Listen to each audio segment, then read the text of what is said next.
Good evening, students. Now we are going to discuss our last part of this chapter second. So the first point, 11th point is the process of transition from an authoritarian socialist system to democratic capitalist system in Russia, Central Asia and Europe was influenced by world bank and IMF। मैंने आपको बताया था shock therapy वो है जिसके अंदर socialist system से capitalist system की तरफ जब आ रहे थे तो वो जो सोशलिस्ट सिस्टम था उसके अंदर पूरा सरकार का कुछ रोल था, सरकार का रोल था, लेकिन कैपिटलिस्ट के अंदर सरकार के बराबर लोगों का रोल भी होता है और सोशलिस्ट के अंदर कहीं ना कहीं सरकार लोगों के लिए बहुत कुछ करती है। तो ये थी शॉक थेरेपी जिसको इन्फ्लुएंस किया था वर्ल्ड बैंक और IMF, क्योंकि ये फ़ंड जारी करने के दोनों स्रोत थे और इनकी वजह से ये इकोनॉमीज़ इस तरीके से डेवलप हो रही थी। Shock therapy involve privatisation of property. देख लो जितनी प्रॉपर्टीज़ थी उनका प्राइवेटाइजेशन है जो गवर्नमेंट के अंडर थी। प्राइवेट फर्म्स इमरजेंस, नई प्राइवेट फर्म्स आ रही थी तो लोग पैसा लगा रहे थे सरकार के साथ मिलकर। Complete switch over to free trade and foreign direct investment.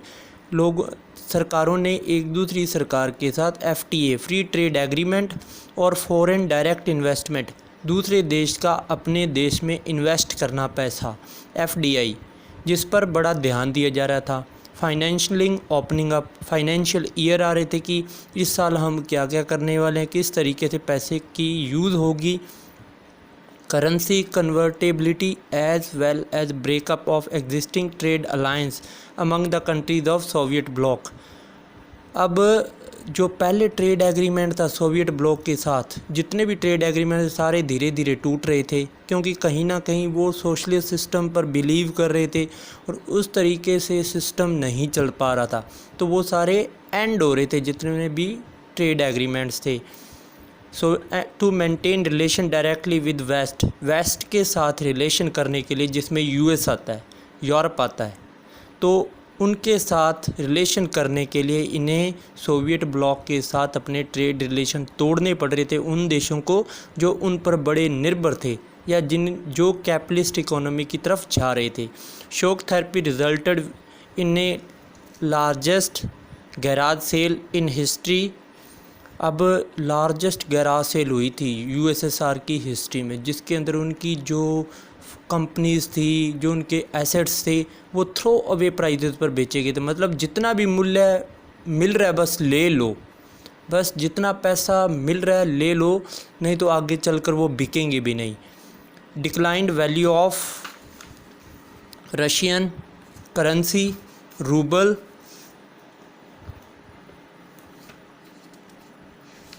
Due to inflation की वजह से जो उनकी करेंसी थी उसकी वैल्यू कम हो रही थी। Food was imported, destroyed old social welfare system. जो इनका सोशल वेलफेयर सिस्टम था जिसके अंदर स्कीम्स थी वो बिल्कुल डिस्ट्रॉय हो चुका था। Migration of educated and intellectual man power and disparities due to privatisation between rich and poor regions of Russia. अब देखो माइग्रेशन, लोग एक देश छोड़कर कहीं और जा रहे थे जो बहुत इंटेलेक्चुअल, बहुत विद्वान और बहुत उम्दा लोग थे, और disparities due to privatisation between rich और पुअर के बीच में बड़ी डिस्पैरिटीज़ थी, बहुत ऊंच नीच थी भी। रिच बहुत ज़्यादा रिच था, पुअर बहुत ज़्यादा पुअर हो रहा था।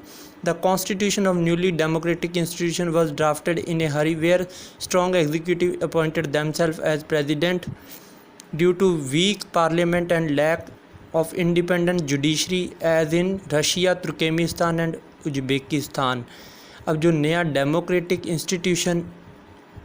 इंस्टीट्यूशन बने थे, उन्होंने जो अपना कॉन्स्टिट्यूशन ड्राफ्ट किया था, उन्होंने एक स्ट्रॉन्ग एग्जीक्यूटिव के हाथ में कमान दे दी और पार्लियामेंट की चलने नहीं दी। अब पार्लियामेंट की नहीं चली तो उसमें इंडिपेंडेंट जुडिशरी भी नहीं चली, जुडिशरी भी इंडिपेंडेंट नहीं थी। मतलब एग्जीक्यूटिव कहीं ना कहीं लोगों को दबा रहा था। जैसे कि हमने देखा रशिया के अंदर सेंट्रलाइज्ड होगी सारी सरकार, एक के हाथ में कमान, तुर्कमेनिस्तान और Uzbekistan. Russia revived in to 2000 due to export of natural resources like oil, natural gas, minerals which were available in abundance in Azerbaijan, Kazakhstan, Russia, Turkmenistan, Uzbekistan. Russia की जो इकोनॉमी है वो 2000 में धीरे धीरे रिवाइव होने लगी, क्योंकि उनके पास नेचुरल रिसोर्सेज थे, नेचुरल गैस थी, ऑयल था, मिनरल्स थे, और वो और जगह भी मिल रहे थे रशिया के आसपास, जैसे Azerbaijan, Kazakhstan, Turkmenistan, Uzbekistan. And from where these pipelines crossed were paid rent, और जहाँ से पाइपलाइन जा रही थी उनको रेंट दिया जा रहा था देशों को, तो उनसे उनका पैसा बन रहा था। तो धीरे धीरे इन देशों की इकोनॉमी ऊपर आने लगी बिकॉज ऑफ नेचुरल रिसोर्सेज के मिलने की वजह से इनकी इकोनॉमी धीरे धीरे ऊपर आ रही थी। Most of the former Soviet republics had civil wars and insurgencies as in Russia. अब जो ज़्यादातर सोवियत रिपब्लिक के देश थे पहले, जो सोवियत रिपब्लिक के अंदर आते थे, उनके अंदर सिविल वॉर्स या कहीं ना कहीं उठापटक चल रही थी सरकार की। जैसे कि रशिया के 2 रिपब्लिक थे, Chechnya and Dagestan, heavy violent secessionist movement. अब देखो, creation of new state from the territory it seceded from, ऐसी टेरिटरी के अंदर आ रहा था जिनसे वो अलग होना चाहते थे, अपना अलग देश बनाना चाहते हो, उसको बोलते हैं सक्सेशनिस्ट मूवमेंट, कि आप उसी टेरिटरी से अलग होकर अपना नया देश बनाना चाहते हैं। In central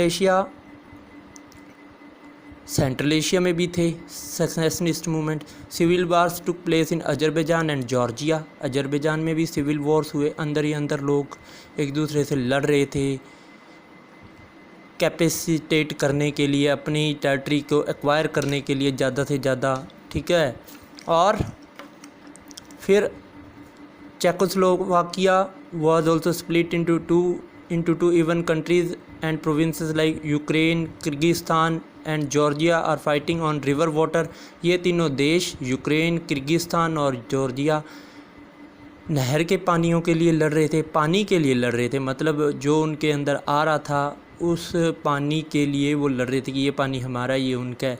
leading to instability and making life difficult for ordinary people, लोगों की लाइफ बड़ी मुश्किल दौर से गुजर रही थी।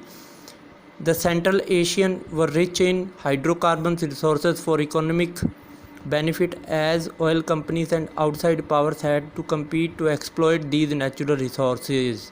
अब सेंट्रल एशिया रिपब्लिक्स थे, जो छोटे छोटे देश जैसे इराक, ईरान, इनके अंदर बहुत ज़्यादा अबंडेंस में हाइड्रोकार्बन रिसोर्सेज थे। जैसे हम पेट्रोल, डीजल की बात करें तो ऑयल कंपनीज थी जो वो इनको एक्वायर करने के लिए बहुत लड़ रही थी और इनको एक्सप्लॉइट करके अपने पास ले जाना चाहिए। Also the US approach them to hire bases and territories during wars in Iraq and Afghanistan, और यूएस कहीं ना कहीं इन देशों पर बड़ी कड़ी निगाह रख रहा था, इसलिए उसने अपने यहाँ पे बेस बनाए ताकि वो अपनी मिलिट्री को रख सके, अपने बेस बनाकर दूसरे देशों के साथ लड़ सके। इनके साथ ट्रीटीज़ कर रहा था US.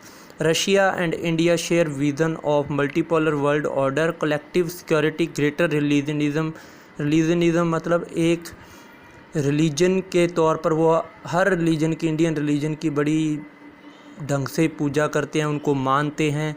Negotiated settlements of international conflict, और कोई भी इंटरनेशनल कॉन्फ्लिक्ट होता उस पर रशिया और इंडिया बैठकर सलाह मशवरा करते, और ये भी मान रहे थे कि वर्ल्ड मल्टीपोलर वर्ल्ड होना चाहिए, यूनिपोलर वर्ल्ड नहीं होना चाहिए। ऑन इंडिपेंडेंट फॉरेन पॉलिसी, और ऐसी फॉरेन पॉलिसी बनाई जाए जिससे दोनों देशों को फ़ायदा हो। And decision making through UN के through decision making. India is benefited from Russia on issue of Kashmir, मतलब रशिया ने इंडिया को बहुत सारे इश्यूज़ पर हेल्प की है, इंडिया के साथ हमेशा खड़ा रहा है, जिसमें एनर्जी सप्लाईज, इंडिया को एनर्जी दी उसने, एनर्जी के रिसोर्सेज दिए, sharing information on international terrorism पर इंफॉर्मेशन शेयर करता रहा, सेंट्रल एशिया के लिए एसेस दिया, बैलेंसिंग रिलेशन विद चाइना के साथ भी नेगोशिएट करने में बड़ी मदद की है। Russia had also benefited from India on grounds of second largest arm market for Russia. India ने रशिया को हर तरह के हथियार दिए हैं, क्योंकि इंडिया आजकल बहुत बड़ी मार्केट है, सेकंड लार्जेस्ट मार्केट है जो हथियार प्रोड्यूस कर रही है। तो रशिया की कहीं ना कहीं इंडिया मदद कर रहा है, और इंडिया रशिया से मदद लेकर अपने आप को डेवलप करने की कोशिश कर रहा है। Thank you so much guys. So this is the end of the chapter 2।